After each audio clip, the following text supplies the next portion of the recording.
There's two sides to the lover though, or three. There's one that just straight up, sex, like Victoria's Secret, a lot of perfume. The fashion industry goes that way a lot. But the other side of it is the romance side of it. So like your Hallmark cards, a lot of dating apps, things like that. And then there's one where it doesn't have anything to do with love or romance. It's just if you're really, really passionate about something. Martians landed. Yes. Wearing Prada suits. Yes. Drinking Henry Seltzer. Yes. Chewing juicy fruit. Yes, and? Your branding here. Yes, brand. Your message here. Yes, and? A verse about Yes. your product here. Yes. I'm Hirsch Redfin. Yes, and? I'm a message therapist. Yes. And I have a podcast. Yes, brand. That's right, that's it. Yes. We'll help you fix the world. Yes. Or your bottom line. All right. Your bottom line. Get it. I get it. Welcome to the Yes Brand Podcast.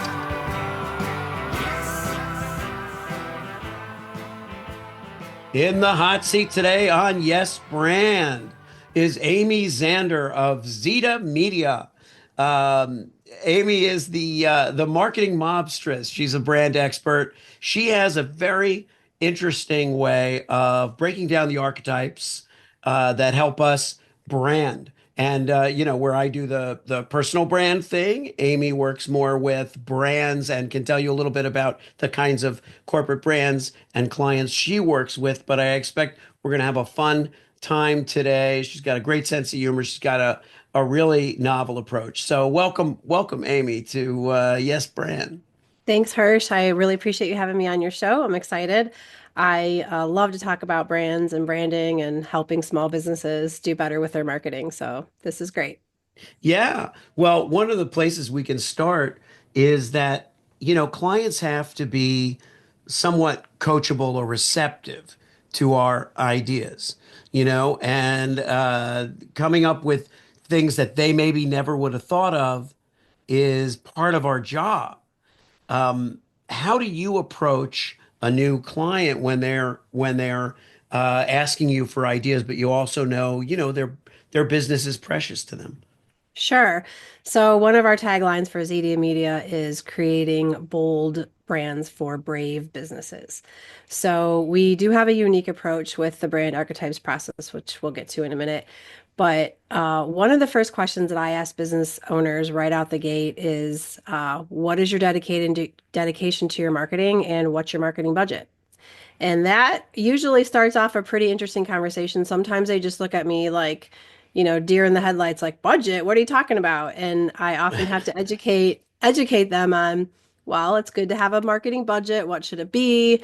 And, start thinking about that before we ever even start thinking about the actual marketing strategies that we're going to do. So, that's something that I start off with. But when any client comes to me and they want anything, say they just want a new logo or a website, the first question I ask them is, well, what's your brand? Let's talk about your brand. And if they are like, oh, well, and they wave me off or they don't really want to have an in-depth conversation about brand, I suggest that either they let me tell them about brand and the importance of it, or we might not be a good fit because it's really Yeah. important.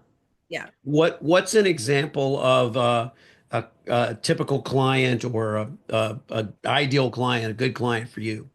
Yeah, so a small business owner who's been in business for a while, who does understand the importance of marketing and brand, has a marketing budget, but doesn't have their own in-house marketing team. Yeah, that's an interesting dynamic as well because I also prefer. I've worked with big corporate brands and clients where it's you and your team, and then the client's marketing team, and a whole a cadre of Yeah. of marketing people, and it sometimes feels like, for me anyway, it felt like it's too much. It's not that we're not doing different things, but we're creating this Trojan horse almost of, all these things that is designed to get into the consumer's, mind and their buying habits, but it's so complex that Yeah, everybody can feel frustrated. yeah, there's definitely too many cooks in the kitchen scenario sometimes with marketing. And I don't know if you've run across this, Hirsch, but I feel like everybody has an opinion about marketing, even if they're not a marketing expert. And Yes. and so some of it is just education and re-explaining the things about marketing. And one of the things that's hard is being a small business owner is that you have to wear so many hats. You have to do all the things. And you're also kind of expected to be a marketing expert, but you're not because you're an expert on whatever it is your business is, and that's what you want to spend your time on.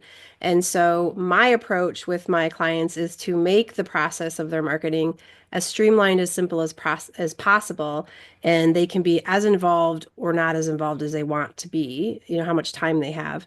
But it's got to be simple. There's got to be simple communication, a simple process, and a simple brand strategy, which is why I love the way that I do it because it's simple. Yeah. I mean, I started out in PR, and when I would work with, the marketing counterparts, I just listened and watched, and I was like, okay, and then they would defer to me. They would say, okay, so from a publicity standpoint or from a PR promotional aspect, and everybody kind of stayed in their lane, but I did learn it. I did eventually start to become expert in it. But I love when clients will say to me, I suck at marketing, not me, them, but they'll Right. say, I suck at marketing, Hirsch, what, and I'll be like, well, you probably don't because you have the awareness to know that it's not your specialty. But yeah, there's a lot to it. But tell us about now this archetype system.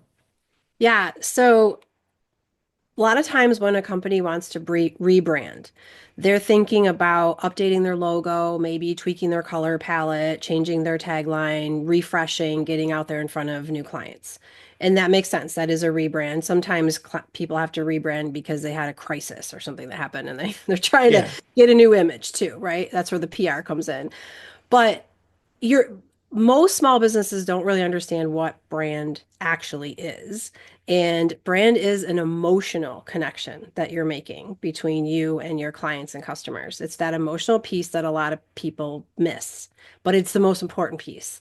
And you can't have all the feels, you can't be all the emotions because then you just seem schizophrenic. So, right, so what I noticed a lot of small businesses doing is they put a lot of effort into their marketing, but it's not cohesive. So, for instance, they'll put like a funny, post out on social media because they're trying to get likes and laughs.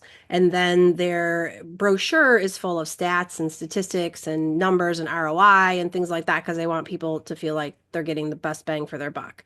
And then their customer service is like super touchy-feely customer service. They're trying to cover all the bases.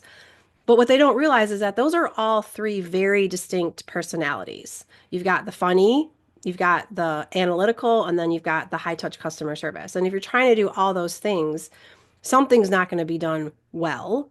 And you don't leave a lasting impression with people because you're just kind of all over the place. There's nothing that you did that stood out to them. right, So, yeah, so what Brand Archetypes is doing is dialing in your brand and that emotional connection to one emotion always. And so the best example that I like to use with this is let's think about the company Nike. Pretty much everyone I talk to is familiar with Nike. sure, And so if you think about the fact that Nike is trying to make, and I think they do a great job at it, anybody who wears their products, they want them to feel like a hero. They want them, all of their ads are sweating and running and just do it. And they've got, famous athletes in their ads and they show pictures of athletes doing athletic things. They don't talk about the quality of their products. They're not like, ooh, we use the finest leather. They don't talk about their customer service, like, come into the Nike store and we'll put a comfortable shoe on your foot. You'll be like, what are you talking about, Nike? Everything they do is based on that one feeling of being a hero. And even their name, their tagline, their logo, it's all connected. And so that's all they do in their brand is that hero. And that's the feeling that they're going after. And that is coincidentally the hero archetype. That's one of the archetypes. So there's 12 main archetypes. They all have a different emotion attached to it, a different way of marketing. And if you can figure out your company's archetype, you can figure out your company's brand and your brand voice. And then that's all you have to worry about when you're marketing. That's it. And that to me is the opposite of hiring some marketing company to come in, do a whole rebrand. They spend weeks and weeks with you, ask you all these questions. Then they give you this like, 200-page document that you spent a lot of money on, and they're like, here's your new brand. Good luck. Bye. And they walk away, and then you kind of like set that to the side and go back to work because you don't have time for all that. And so, what I like about mine is it takes 90 minutes or less to figure out your archetype, and then you can start implementing it over the next days and weeks and whatever. And the more you do it, the more cohesive your brand and the stronger your brand voice is. And then it all just kind of falls into place. That's great. And you mentioned the hero archetype.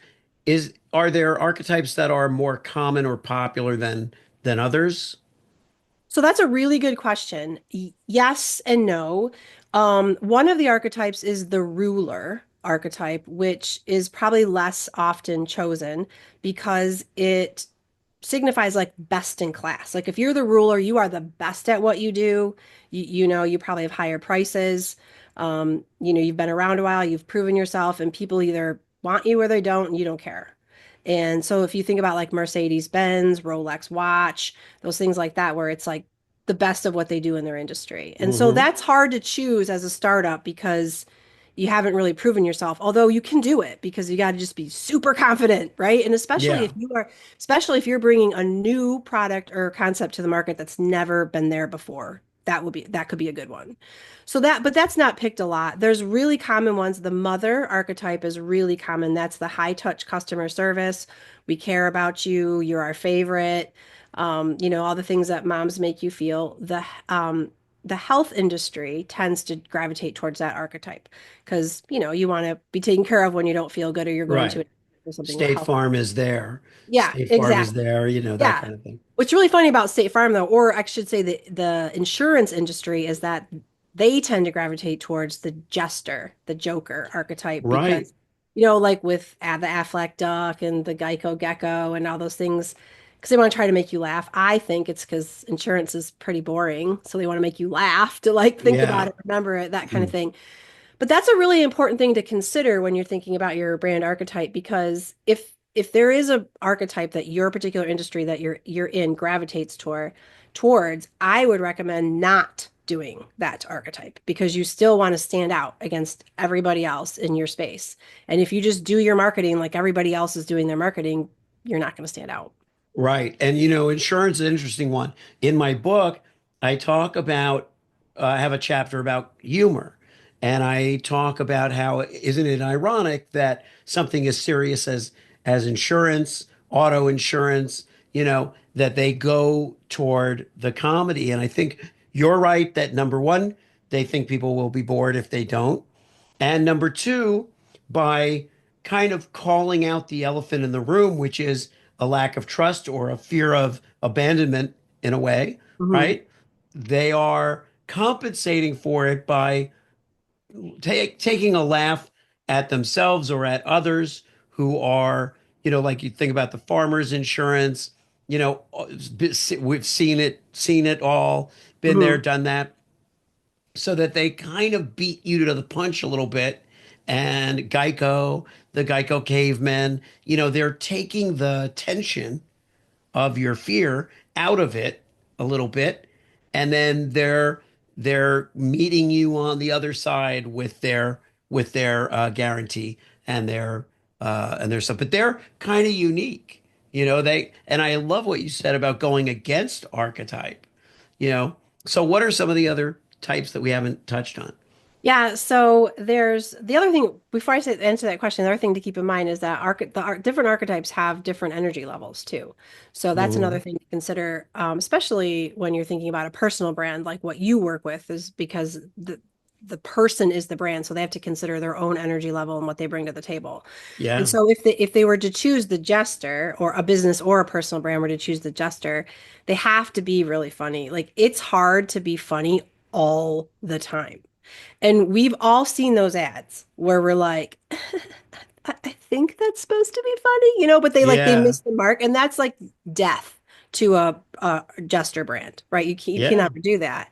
So you have to be able to bring it. with the Jester brand, and it's high energy. So is the hero. The hero is high energy as well. And then another higher energy is the outlaw archetype, which is what Zedia Media is. And if you want to think about like Harley Davidson, Apple Computer, people that businesses that do things outside of the box, don't follow the rules, do things different, or early adopters, those kinds of things. They're edgy. They might be a little sweary, things like that. That's the outlaw. But the interesting thing about the outlaw is the emotion you're going after is freedom. Because outlaws have freedom. They can do whatever they want. They don't have to follow the rules. No one's telling them what to do. They have freedom. So with Zedia Media, we're going after the concept of like we're providing the small business owner freedom from the burden of marketing. So you can do what you do and we'll handle your marketing for you.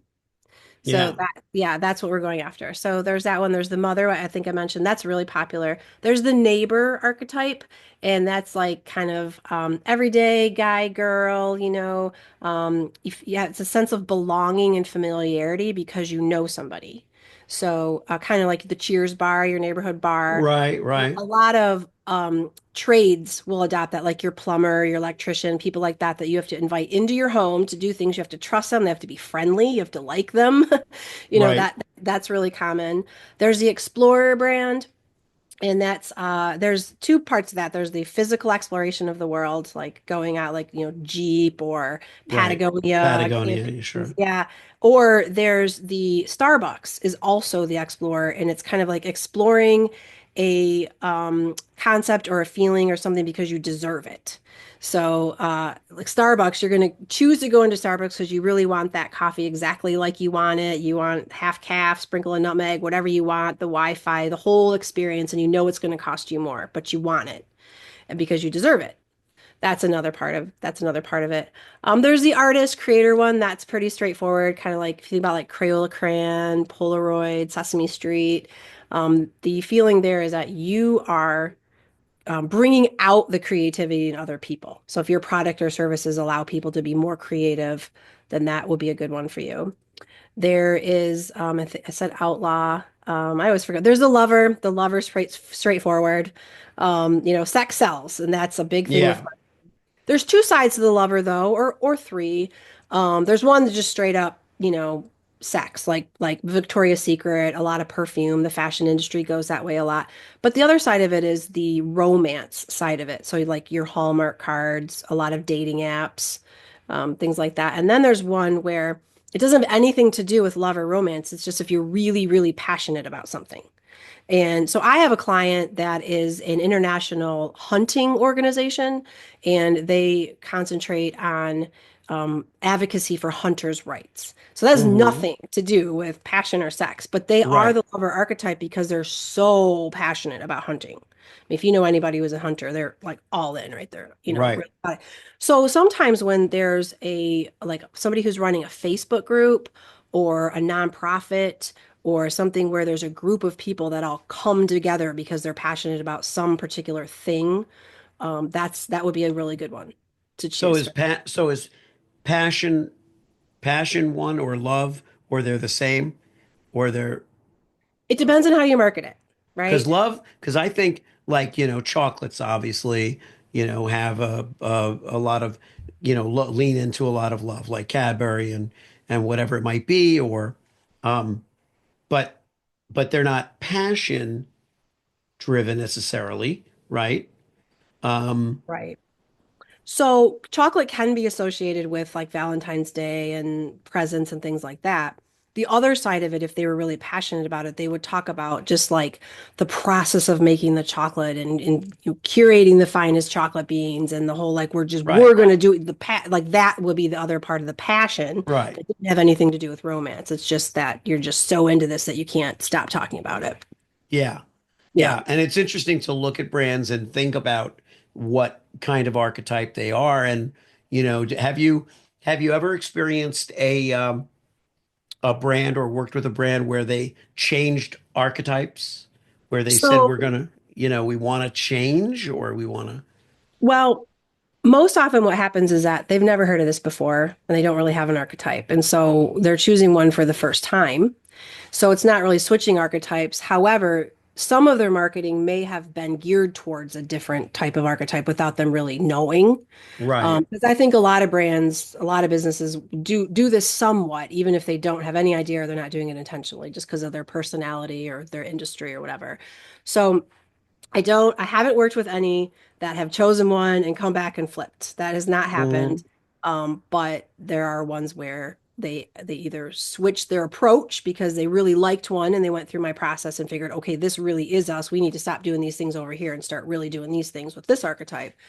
Um, so, that happens. And then another question I have, oh, sorry, you were going to say something. No, I was just gonna, it just occurred to me that, there's a level of commitment that I think some people underestimate. Like when you think about a brand that leans into the jester archetype, like now this Jack in the Box definitely leaned into the comedy. They also kind of approached it from an outlaw point of view. I don't know which you would say they were, but it was like a deep commitment to Mhm. that to the Jack character, to to that. It's irreverence. So I think maybe it was a little bit of an outlaw Yeah. character, but it was the all in commitment that really defines a lot of those successful archetypal brands. Yeah. I always tell people like you got to go all in. You really Yeah. do. And to the point where you feel like you're going over the top with this particular archetype and feeling. And if you feel like you're going over the top, you're probably doing it just right. Yeah. And that's important. One of the questions people ask me a lot too is like, oh, can we be two archetypes? And so my answer is always, yeah, but no. You can. There's two ways to do it. One is to have a dominant archetype and an undertone of something else. So the jester is often an undertone because people want a Hmm. little bit of humor, you're right? They want that. They don't want to be too serious of a brand, but it's something they can't do all the time and they don't want it dominating everything. And so, as long as you know that it's an undertone and you don't ever flip-flop them, then you're good. Or other times, people will take two concepts and like mash them together and create this new archetype that's blended. And as long as they can successfully blend them, then that's great. I worked with a municipality, a city, one time that was rebranding, and they had a ton of parades in their town. They were like the parade capital of their state, and then they also wanted to be really friendly. And so they came up with they're trying to go between Jester and neighbor. And they came up with, well, who's a funny person that would be really funny to live next door to? And so they came up with this new concept of the funny neighbor. And they based it on if they lived next door to Robin Williams. Like how hilarious would that be? And that was their archetype. So that was a successful way of blending that. Well, okay. So we could talk about this for forever because it's so endlessly interesting to both of us and even to the audience. But one of the things the audience likes to hear from the guests is their own journey Oh yeah. with their own archetype. And you touched on it a little bit, but can you share a little bit more about coming into your own and kind Yeah. of embracing your archetype? Yeah, so this is definitely a story for like I wasn't drinking my own Kool-Aid. Yeah. So when I first started my marketing company, it was named Zander Management, which is my last name, Zander and Management, which sounds to me like a property management company and doesn't sound like anything to do with marketing at all. And so I was talking to these, people and convincing them to do these archetypes and whatever. And then I had a client, well, what's yours? And I'm like, that's a good question. And so I took my questionnaire, I walked myself through the process, and I was kind of leaning towards neighbor because I was like, laid back. I wasn't too aggressive about anything. I didn't want to do the jester. That wasn't for me. I wasn't going to be the ruler. But when I really started to think about it, and I was like, I really kind of am the outlaw, especially with this archetype stuff, my personality and that. And so I was like, yeah, I think I'm the outlaw. And I had to think about that. It wasn't like it didn't come to me overnight. I had to think about it for a while. And I was going pretty good with that. And then I adopted this persona of the marketing mobstress because I love vintage. I love the gangster, the 20s and 30s. That's like my favorite era, my favorite kind of movies. And if I put my mobster's hat on, I can be a badass, right? And I Hmm. can be the person for the brands that I was doing. And once I adopted that marketing mobstress and I renamed the people in my on my team, like my right hand person is my underboss, my account managers are capos, and I rewrote my whole website copy to be all gangster related with gangster slang and all that. That is really where my brand really took off. And people started remembering me. Oh, the marketing mobstress. And now, when I walk into networking events or things like that, especially where I live and people know me, they're, oh, the marketing mobsters. They say that all the time to me and they remember that. I think a lot of people know me by that name and not my real name. So so Right. that Oh, that that's really, Amy. yeah, yeah. So that really, really helped me, but it wasn't something that came to me automatically, and I was walking myself through the process.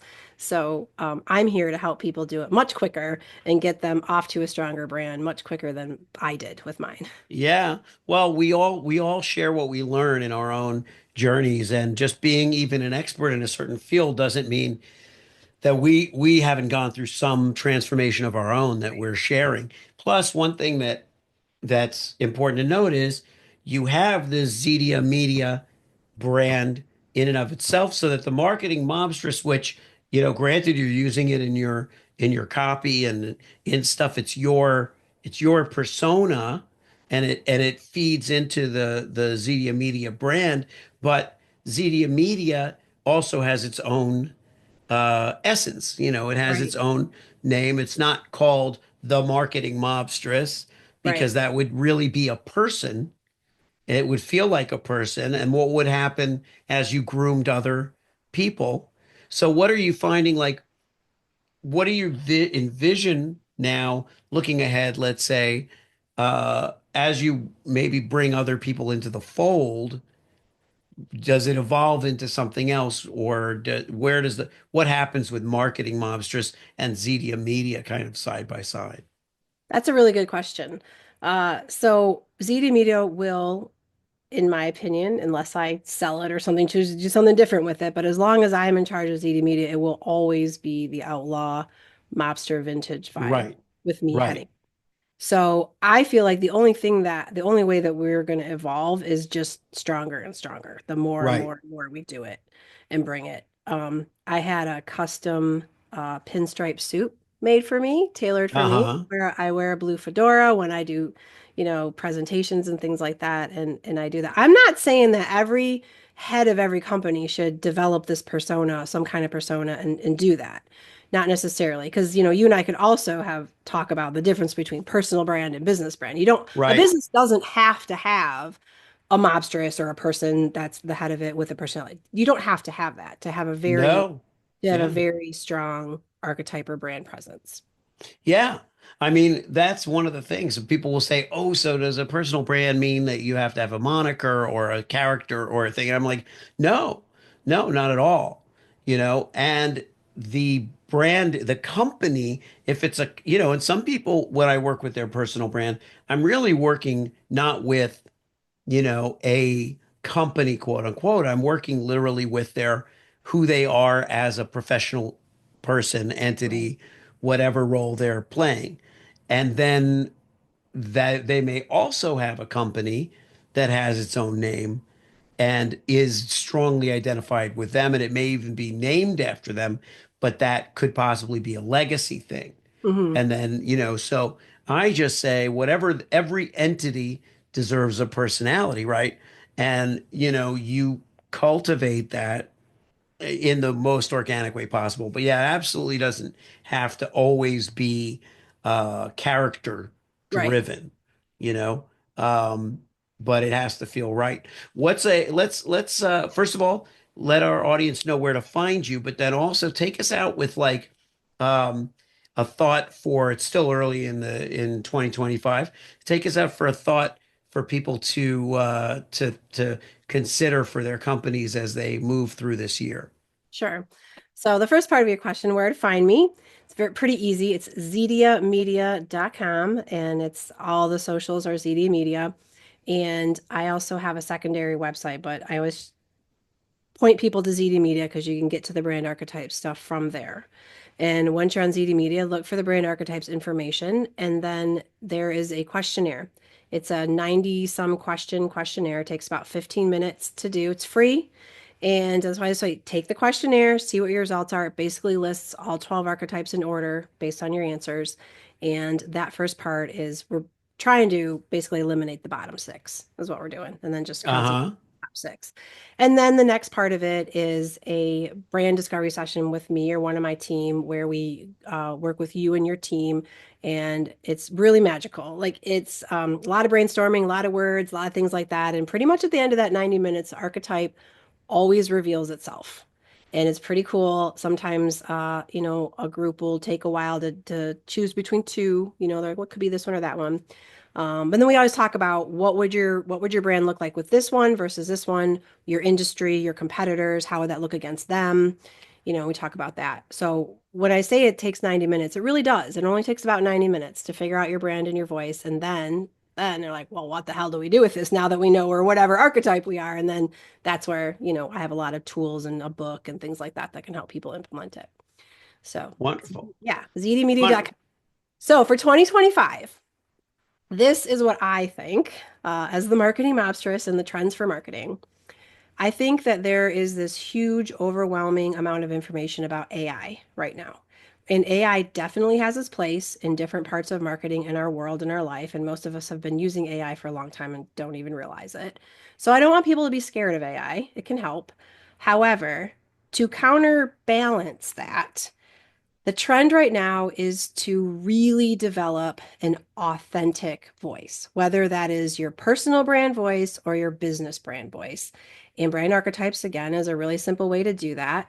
But once you develop that voice, to show people how the magic is made, the behind the scenes things, how you're doing what you're doing, why you do what you do, pull the curtain back, show people, working in your office, show your team the whole human side about what you do to counteract the barrage that we're having with AI stuff. All right. If you liked the show, Yes, and it worked for you, yes, then subscribe and leave a yes, friend. 5-star review. Yes, friend. Tell all your friends. Yes, friend. Get your branding here. Yes, friend. Get your branding here. Yes, friend. Did I make it clear? Yes, friend. Get your branding on. Yes,